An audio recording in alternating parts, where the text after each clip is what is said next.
So you're telling me that you went from a domestic violence situation and were almost homeless to selling 52 homes in your first year and now coaching women to empower them and help them become independent? Yes. Yes, I am. That's amazing. The limits that we put on ourselves are our limits. Just because we're women, we're here just to attract other women because you have this ability to just make things happen. That we want to do. Exactly, that are fun. We're here with Jessica Nelson today, and I'm so excited to have this conversation with you because I've known you for a long time, but we've never actually sat down and done this. So I really just wanted to start with something that's like really near and dear to both of our hearts because we both have daughters. Yes. So what is the most important thing that you want to teach your daughters? Ooh, that's a great question, Carla. Thank you. I love that. So it's not just my daughters. I want to say it's all women, is that the limits that we put on ourselves are our limits. And for example, when I first started building an organization, I was told, your audience is women. You should really focus on women. And I've had the good pleasure of meeting a former drill sergeant in the Marine, a weightlifting champion. And these are people I have the opportunity to mentor, right? And traditionally, a lot of people would think women only can help other women, like a man doesn't have anything to learn from a woman. So I just really want all women to understand that these are stereotypes and labels that you've placed on you, and they're not real. They're fake. I love that. It's so true. It's like, just because we're women, we're here just to attract other women. But we have a lot of value that we can add to everyone. Absolutely. And I don't know if this is true. I love watching it with you. Thank you. I don't know if this is true for you, but I find it really hard to find other women who I can look up to, who are doing big things that I want to do.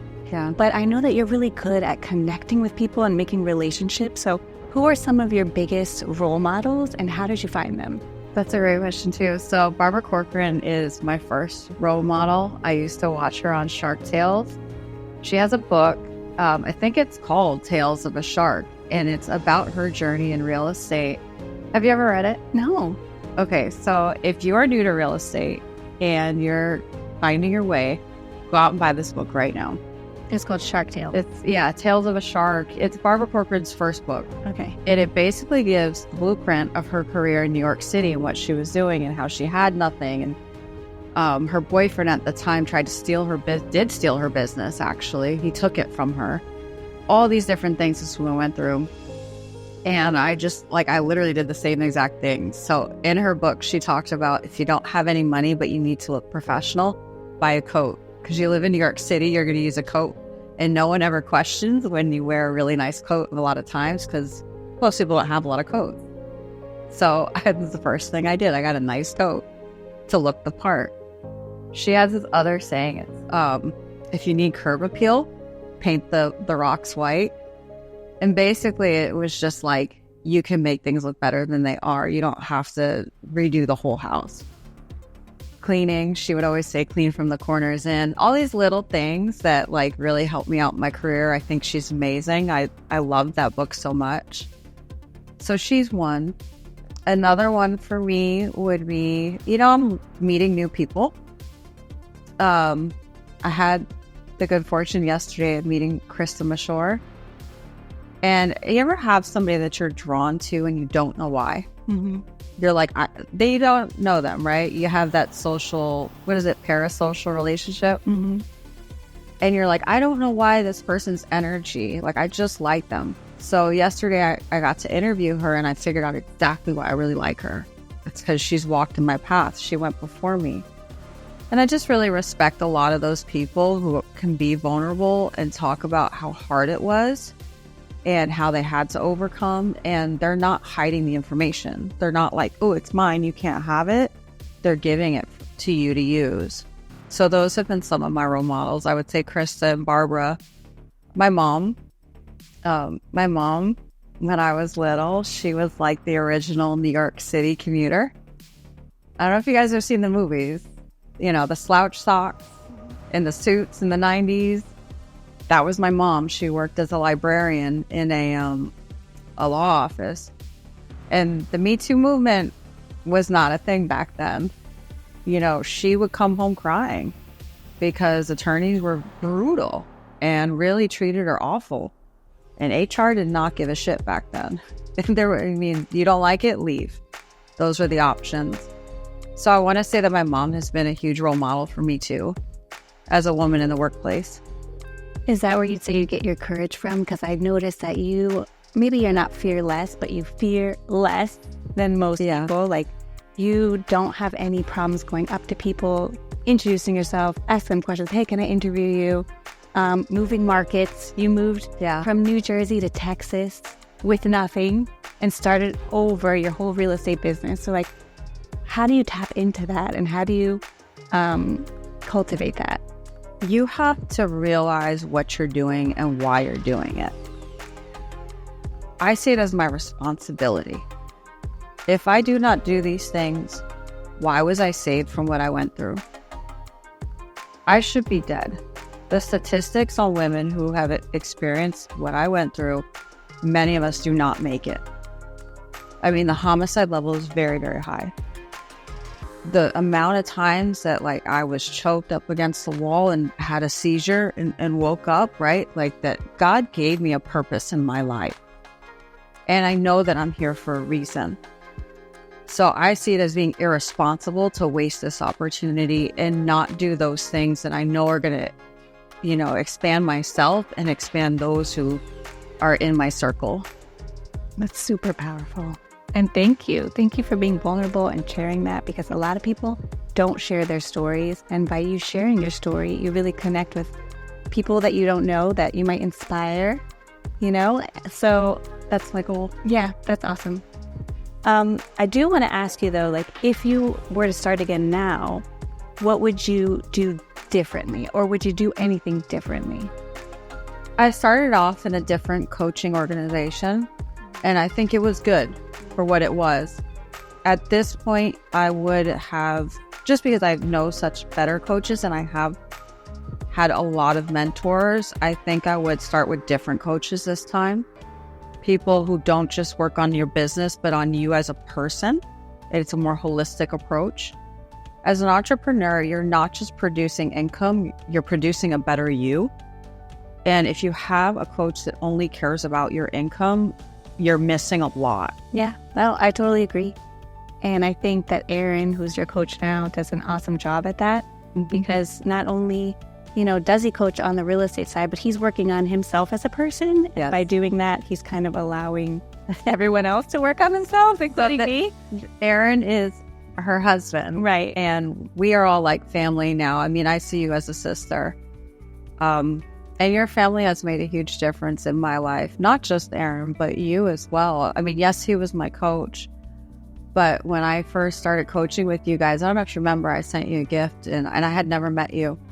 But it was because I knew that you were why he is who he is. I knew that he couldn't be who he was without you being who you are. Kind. Thank you. And I needed that positive example. You know, for a lot of women who've maybe only seen something negative in their peers and people their own age, it's really important to find people who can be something different and be a positive example for you so that you believe that this can happen for you too. Yeah. And I will say the same thing, that you inspire me in a lot of ways, because you have this ability to just make things happen. The last time you came to visit us, you were like, oh, we're going to be doing this event. You're going to be speaking. We're going to be doing this. You're just telling everybody like what we're going to be doing. And that's the mark of a true leader.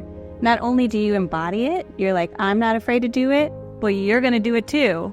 And you've inspired a lot of people in our organization to just kind of get out of their comfort zone. Thank you. I think that your husband and you need some support, because too often what I see is that there's one person rowing the boat, and a lot of people are like either just sitting there with the paddles or they're rowing in the opposite direction. And it's really hard to do that day in and day out as a leader. You need like people who are on your side rowing with you. Totally. So I love to be that with you, and I'd love to have some more people be that with us. Yeah. And we're going to do it. We're going to grow little by little because, you know, that's what we're about. So you... Little by little. No, grow. We're going to do it huge. You're right. Break the chains. So you've been an elite builder with EXP for about a year now, correct? So what has that done to change your business and your life? Everything. I never saw a way out. So I was on a transaction treadmill, which I'm going to be really clear, there's nothing wrong with that. When you need income, I really can't think of a better industry, especially for women, especially for immigrants, especially for minorities. There is no cap to what you can do. No one's going to tell you you can't have this salary. You can create whatever you want. So I'm not saying that transactions are bad. I think it's a blessing. But what started to happen for me, and I think I was on a call with you and your book club, I started crying because I was missing my kids' childhood. It's okay when they're 3, right? You're always out working, like they're not really missing a whole lot, you know, they're not really cognizant. But when they're 10 years old, they're 12 years old, they're 13, you have to be there. Like, they need you. Yeah. So this has just been totally life-changing for me. I have not missed a single softball game. I don't miss track meets anymore.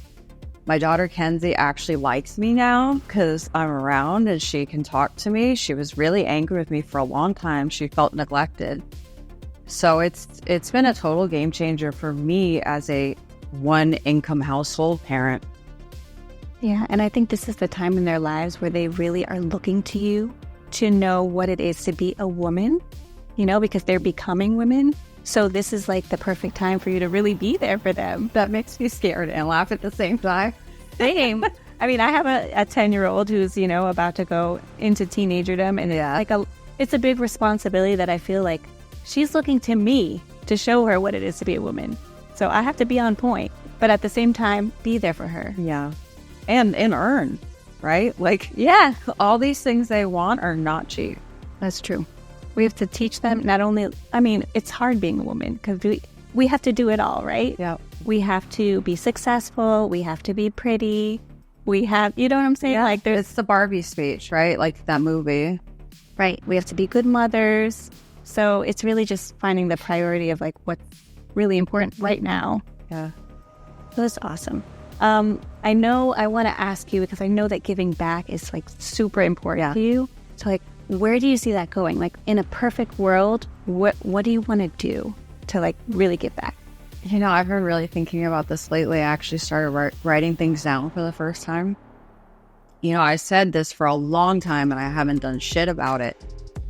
I hope that somebody out here will push me or hold me accountable. I wanted to start a women's house. Not like what we have now is a place where you can go for shelter. It's temporary. It's, you know, I want a home where we can equip women with skills and tools because financial independence is the way out. And it just so happens to be that this particular industry is really favorable to women. And it's the skill I know that I can teach.